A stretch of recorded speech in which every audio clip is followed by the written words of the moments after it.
Because Pakistan की current team I am sorry to say but mediocre team है। लेकिन उसके लिए उनको परफॉर्मेंस भी तो ऐसी करनी पड़ेगी। बाबर आजम ने फ़खर जमान को टीम से ड्रॉप किया था और इमामुल हक ने ओपन की अब्दुल्ला शफीक के साथ। इससे बेटर ऑप्शन क्या लगता है मुझे? तो आप लोगों को जैसे पता है कि रात के 12 बजे बाबर आजम का ऑल सोशल मीडिया प्लेटफॉर्म्स में एक पोस्ट आता है जिसमें वो कहते हैं कि वो वाइट बॉल फॉर्मेट से अब रिटायर हो रहे हैं। तो इस खबर के बाद काफ़ी स्पेकुलेशंस आती है, हर कोई अपना ओपिनियन दे रहा होता है सोशल मीडिया में कि कौन जो है वो कैप्टन हो सकता है। तो हमें ये भी सुनने को मिला कि जैसन गिलेस्पी T20 फॉर्मेट के लिए दूसरे कैप्टन को चुनना चाह रहे थे और वो थे मोहम्मद हारिस। और मज़ीद जो लोग अपने अपने ओपिनियन दे रहे थे, कुछ लोग कह रहे थे कि पाकिस्तान के जो ऑल फॉर्मेट कैप्टन है वो सेम होना चाहिए, एक ही कैप्टन होना चाहिए ऑल फॉर्मेट का। कुछ लोग कह रहे हैं कि रेड बॉल का अलग हो और वाइट बॉल का अलग हो, और कुछ लोग कह रहे हैं कि तीनों फॉर्मेट्स के ही अलग कैप्टन होने चाहिए। तो इसी कन्फ्यूजन में जियो न्यूज़ के जानिब से कल एक खबर आती है कि 3 नाम कैप्टनसी के लिए सरे फहरिस्त हैं, और वो हैं फ़खर जमान, सलमान अली आगा और सऊद शकील। अगर हम इन तीनों प्लेयर की बात करते हैं तो इन तीनों प्लेयर की इंटरनेशनल में काफ़ी परफॉर्मेंस है। अगर हम फ़खर जमान की बात करें तो वो T20I और ODI खेल रहे हैं पाकिस्तान की जानिब से और उन्होंने काफ़ी परफॉर्मेंस दी है। अगर हम बात करें सलमान अली आगा की, तो सलमान अली आगा T20I में तो नहीं है, लेकिन इसका ये मतलब नहीं है कि वो T20I के अच्छे प्लेयर नहीं है। हमने देखा कि PSL में इन्होंने काफ़ी अच्छी परफॉर्मेंस दी इस्लामाबाद यूनाइटेड की तरफ से, और इन्होंने मैच काफ़ी जिताए भी हैं। अगर हम बात करें सऊद शकील की, तो सऊद शकील पाकिस्तान टेस्ट टीम में और पाकिस्तान ODI टीम में ही है, जैसे सलमान अली आगा है, और T20I में नहीं है। लेकिन हमने देखा कि PSL में सऊद शकील ने कोयटा ग्लैडिएटर के जानिब से इन्होंने काफ़ी अच्छी परफॉर्मेंस की और इन्होंने काफ़ी अच्छे शॉट्स खेले। इन्होंने 360 शॉट्स खेले, मतलब इन्होंने हर ग्राउंड के हर जगह पे शॉट मारे हैं और काफ़ी पोटेंशियल शो किया सऊद शकील ने PSL के टूर्नामेंट में। सऊद शकील वो बंदा है जो कि पाकिस्तान टेस्ट टीम का वाइस कैप्टन भी है। अगर तो ये खबर सच है तो इन तीनों प्लेयर्स के बारे में हम डॉक्टर मास से राय लेते हैं कि कौन होना चाहिए इन तीनों में से अगला कैप्टन। अस्सलाम वालेकुम Muaviz, thank you for having मी।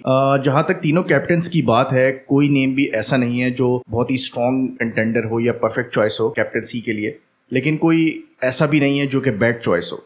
मतलब इसको हम ये कह सकते हैं कि तीनों एक डिसेंट ऑप्शंस हैं। और ये मैं क्यों कह रहा हूँ, क्योंकि सऊद शकील की बात की जाए, आगा सलमान की बात की जाए, तो दोनों की टेस्ट क्रिकेट में और वनडे फॉर्मेट में उनकी पोजीशन सीमेंटेड है। और जहाँ तक फ़खर जमान की बात की जाए तो उनकी वाइट बॉल के दोनों फॉर्मेट्स में उनकी पोजीशन पक्की है। तो इस लिहाज से जो कैप्टन के लिए ज़रूरी होती है कि वो एक परमानेंट चॉइस हो टीम में, तो वो तीनों ही बैट्समैन हैं बेसिकली। और आगा सलमान ऑलराउंडर हैं तो उनको एक थोड़ा सा एज मिल जाता है। और T20 में भी आगा सलमान PSL में भी अच्छा परफॉर्म करते रहे, चैंपियंस कप वनडे फॉर्मेट में था उसमें भी अच्छा परफॉर्म करते रहे। सऊद शकील की अगर बात करें तो वो PSL में अच्छा परफॉर्म करते रहे। इस लिहाज से तीनों की परफॉर्मेंसेस तो हैं। अब जहाँ तक अगर ये बात किया जाए कि इनमें से ज़्यादा बेटर ऑप्शन क्या हो सकता है, मैं फिर यही कहूँगा कि बेस्ट चॉइस तो नहीं, बट बेटर ऑप्शन कौन हो सकता है, इसमें थोड़ा सा हम डिटेल में जाते हैं और 1-on-1 कंपैरिजन करते हैं तीनों में। आगा सलमान की अगर बात की जाए तो आगा सलमान की कुछ परफॉर्मेंसेस पिछले 1-1.5 साल में ऐसी हैं कि हम कह सकते हैं कि किसी हद तक कंसिस्टेंट है। लोअर ऑर्डर में जब पाकिस्तान कोलैप्स कर रहा होता है तो वो 40-50 रन ऐड कर देता है। ऑस्ट्रेलिया के टूर में उनकी बॉलिंग भी काफ़ी इफेक्टिव थी, हालांकि कुछ ओवर्स कराए, लेकिन उनकी स्पिन में हमें ड्रिफ्ट भी दिखी और अच्छा मेजर स्पिन देखा। इवन साजिद खान या जो हमारे स्पिनर हैं, जेन्युइन स्पिनर है, ऑफ स्पिनर, जो आखिरी टेस्ट मैच खेले ऑस्ट्रेलिया में, उनसे भी ज़्यादा अच्छी स्पिन मुझे आगा सलमान की लगी। तो बाइट है उनकी बॉलिंग में, लेकिन आगा सलमान की कोई भी ऐसी मैच विनिंग परफॉर्मेंस नहीं आई। 50s वो बनाते हैं लेकिन बिग 100s में कन्वर्ट नहीं करते, तो उस लिहाज से मुझे लगता है थोड़ा लैग करते हैं। अगर प्लस पॉइंट की बात की जाए तो जैसे पहले बोला कि जगह इनकी थोड़ी पक्की है टीम में। इसके अलावा आगा सलमान साउथ पंजाब की कैप्टनसी कर चुके हैं। जब भी आप किसी को न्यू कैप्टन बनाते हैं, जब भी आप पाकिस्तान की इंटरनेशनल टीम में कैप्टन बनाते हैं, तो ये चीज़ बहुत इंपॉर्टेंट है ध्यान में रखना कि क्या उसका प्रीवियस एक्सपीरियंस है या नहीं, क्योंकि आप गली मोहल्ले की टीम का कप्तान नहीं लगा रहे, आप पाकिस्तान की नेशनल टीम का कैप्टन लगा रहे हैं। आगा सलमान का जो कैप्टनसी का एक्सपीरियंस है वो साउथ पंजाब की तरफ से मौजूद है। इसके अलावा आगा सलमान का PSL का एक्सपोजर है। आगा सलमान 2023 का वर्ल्ड कप खेल चुके हैं, तो प्रेशर सिचुएशंस में, इंटरनेशनल ओकेजन्स में वो ऑलरेडी खेल चुके हैं, उनका एक्सपीरियंस मौजूद है। इस लिहाज से एक डिसेंट चॉइस हो सकती है। प्लस आगा सलमान अभी यंग हैं, उनके आगे क्रिकेट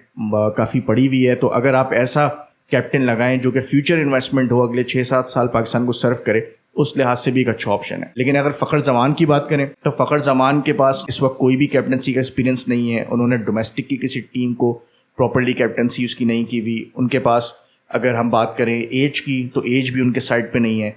उनकी इस वक्त 6 से 7 साल अगर हम एक्सपेक्ट करें कि फ़खर जमान मज़ीद सर्व कर सकते हैं तो ये थोड़ा सा मुझे लगता है कि डिलूजनल होगा। ना कैप्टनसी का एक्सपीरियंस है फ़खर जमान को, ना एज उनके साइड है। और अगर उनकी परफॉर्मेंस की बात करें तो मैं उनको मैच विनर मानता हूँ, मगर फ़खर जमान के साथ मसला है कंसिस्टेंसी का।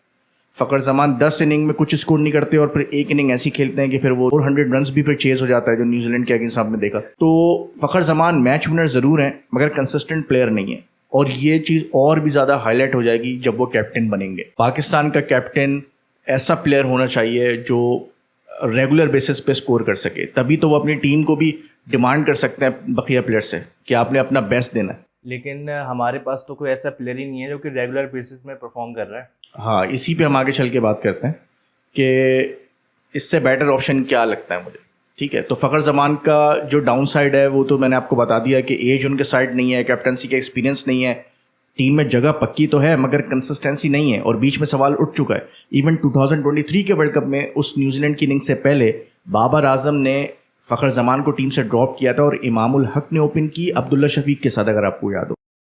तो जगह पे परमानेंट है जगह, बट सवालात तो हैं अभी भी फ़खर जमान की पोजीशन में, और कैप्टन जब आप बनेंगे तो ये चीज़ और भी ज़्यादा हाईलाइट होगी। फ़खर जमान का लेकिन प्लस पॉइंट क्या है कि फ़खर जमान एक सीनियर प्लेयर हैं और जितने साल क्रिकेट खेले हैं उनकी कोई कंट्रोवर्सी नहीं आई। वो बिल्कुल एक साफ़ सुथरा कैरेक्टर है, जो पाकिस्तान टीम को ज़रूरत है कि किसी भी लॉबी का हिस्सा ना हो, एक साफ़ सुथरा कैरेक्टर हो, वो आपको फ़खर जमान में देखने को मिलता है, जिसकी प्लेयर्स भी रिस्पेक्ट करते हैं।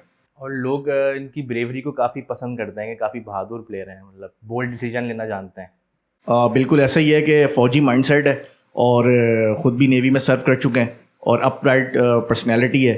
अपने जो लोग इनको टीम में लेकर आए, सरफराज अहमद, उनकी आज भी इज़्ज़त करते हैं, तो ये पर्सन का कैरेक्टर शो करता है।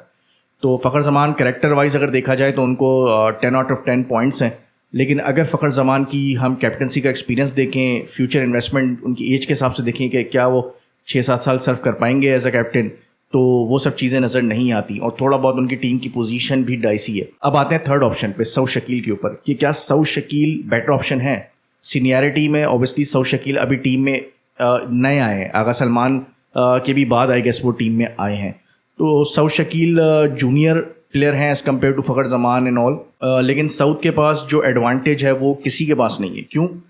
क्योंकि सऊद की पोजीशन टेस्ट मैच में तो सीमेंटेड है ही, बल्कि सऊद वनडे में भी नंबर 5 पे मैं समझता हूँ कि इस वक्त कोई कंटेस्ट नहीं करता उस पोजीशन पे सऊद शकील को, और एक सॉलिड प्लेयर नज़र आते हैं, टेक्निकली भी सॉलिड है। सिर्फ ये नहीं कि परफॉर्मेंस अभी नज़र आ रही है, सलमान अली आगा की हमें परफॉर्मेंस नज़र आ रही है लेकिन वो टेक्निकली सॉलिड नहीं है, तो हमें नहीं पता कब तक की परफॉर्मेंस रहती है। लेकिन सऊद शकील की ना सिर्फ हमें परफॉर्मेंस नज़र आ रही है, बल्कि अगर फ्यूचर हम जजमेंट करें क्रिकेट है कि एक्सपर्टीज़ के बेसिस पे, तो उस बेसिस पे भी हम कह सकते हैं कि यार बंदा टेक्निकली काफ़ी साउंड है, तो लंबी रेस का समझ लें कि एक तरह से घोड़ा है। इसके अलावा सऊद शकील की टीम में मुस्तहकम पोजीशन होने के साथ साथ जो सबसे इंपॉर्टेंट पॉइंट है कि सऊद शकील बिल्कुल ग्रास रूट लेवल से खेलता हुआ आ रहा है, ग्रूम होता हुआ आ रहा है, और सऊद शकील ने ना सिर्फ ग्रूम होता हुआ आ रहा है बल्कि कैप्टनसी करता हुआ आ रहा है। बहुत ही यंग एज में सऊद शकील ने डिपार्टमेंटल क्रिकेट में कैप्टनसी का आगाज़ किया पीटीवी स्पोर्ट्स की तरफ से।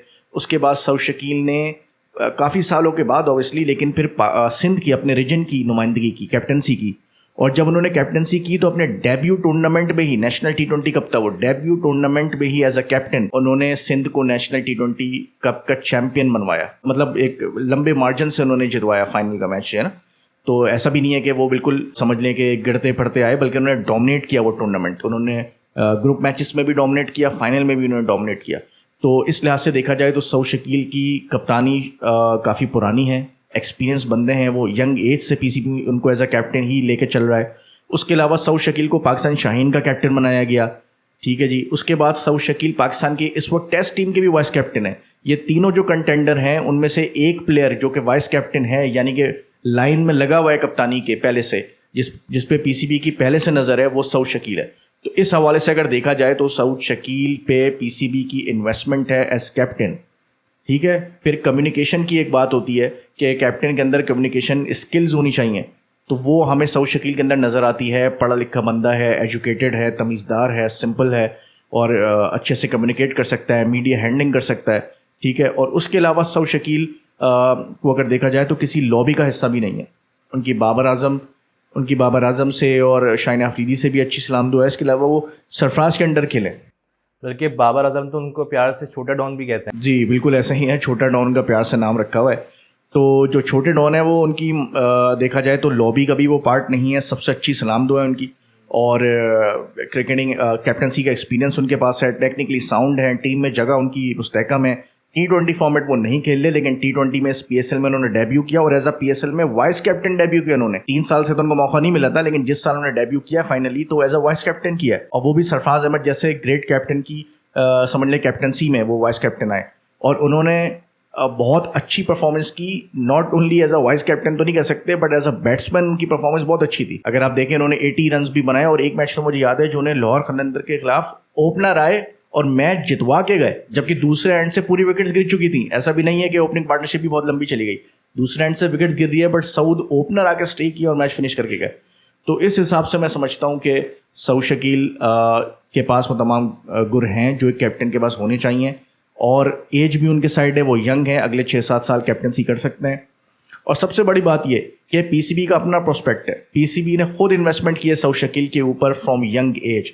तो आज जब बाबर आजम ने कैप्टनसी छोड़ दी है और आपका वो प्लेयर जो आपकी सालों की इन्वेस्टमेंट है वो टीम में भी अपनी जगह पक्की कर चुका है, सामने वाला कैप्टन भी जो वनडे में है वो आप छोड़ के जा चुका है, कोई दूसरा कोई बहुत out of the box option भी आपके पास परफेक्ट ऑप्शन नहीं है, फिर भी अगर आप सऊद शकील को कैप्टन नहीं लगाते तो इसका मकसद ये है कि आपकी इन्वेस्टमेंट, आपकी नज़र, आपकी जजमेंट ही सही नहीं थी कि इतने सालों से आप एक बंदे को कैप्टन बनाते हुए आ रहे हैं। फिर आपने पाकिस्तान शाहीन का भी कैप्टन बना दिया, पाकिस्तान टेस्ट टीम का भी वाइस कैप्टन बना दिया, और अब जब कैप्टनसी की स्लॉट आपके पास वैकेंट होती है, खाली होती है, तो अब आप सोच विचार में पड़े में कि हम किसको लगाएं। तो इस हिसाब से मैं समझता हूँ कि PCB के अपने ही डिसीजंस नलीफाई हो जाएंगे अगर वो सऊद शकील के अलावा किसी और को कैप्टन लगाते हैं। तो क्लोज एंड शट केस है, सिंपल चॉइस है, और मैं समझता हूँ कि वनडे वर्ल्ड कप में भी, T20 वर्ल्ड कप में भी आपको सऊद शकील को प्रमोट करना चाहिए। और मुझे लगता है कि 1-8 साल के बाद टेस्ट क्रिकेट में भी, क्योंकि वाइस कैप्टन तो हैं ही ऑलरेडी, शान मसूद को भी ही विल रिप्लेस इंशाल्लाह। तो मैं समझता हूँ कि he will be all format captain for Pakistan in future. लेकिन उसके लिए उनको परफॉर्मेंस भी तो ऐसी करनी पड़ेगी। टेस्ट मैच में अभी इनकी इतनी ज़्यादा परफॉर्मेंस आ नहीं रही है अगर आप देखें। जी रिसेंटली 2-3 मैचेस में नहीं आई है, बट ओवरऑल उनके आपको पता ही है कि शुरू के 6 मैचेस में 50 लगाने के रिकॉर्ड मौजूद है, वर्ल्ड रिकॉर्ड है वो।